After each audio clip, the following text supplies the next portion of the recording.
New York শহর জুড়ে কঠোর নিরাপত্তা ব্যবস্থা জোরদার করা হয়েছে।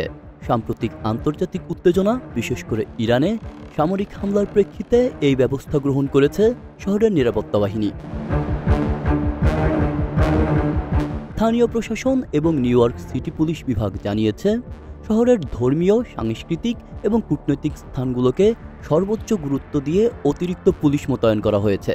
তারা জানায়, যে কোনো সম্ভাব্য নিরাপত্তা হুমকি মোকাবেলায় ফেডারেল অংশীদারদের সঙ্গে সমন্বয় করে পুরো শহর জুড়ে পরিস্থিতি নিবিড়ভাবে পর্যবেক্ষণ করা হচ্ছে।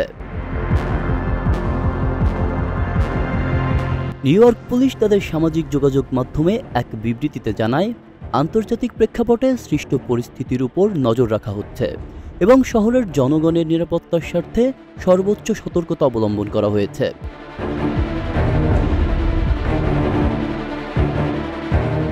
তারা আরও জানায়, ধর্মীয় অনুষ্ঠানস্থল সহ দূতাবাস, কনসুলেট সহ বিভিন্ন স্পর্শকাতর এলাকায় নিরাপত্তা জোরদার করা হয়েছে। এসব স্থানে অতিরিক্ত টহল এবং নজরদারি চালানো হচ্ছে, যাতে কোনো রকম অঘটন ঘটার আগেই তা প্রতিরোধ করা যায়।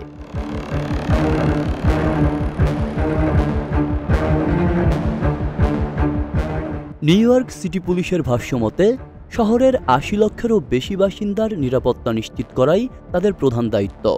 এজন্য অন্যান্য নিরাপত্তা সংস্থার সঙ্গেও ঘনিষ্ঠ সমন্বয় বজায় রাখা হচ্ছে। পুলিশ জানিয়েছে, তারা যে কোনো ধরনের সন্ত্রাসী কার্যকলাপ, সহিংসতা বা নিরাপত্তা ঝুঁকির সম্ভাবনা বিবেচনা নিয়েই এই পদক্ষেপ গ্রহণ করেছে।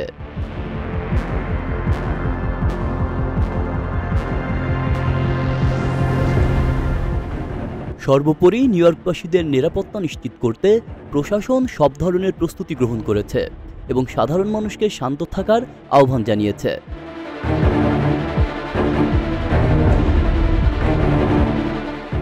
আব্দুল্লাহ রাফসান জনি, ঢাকা প্রকাশ।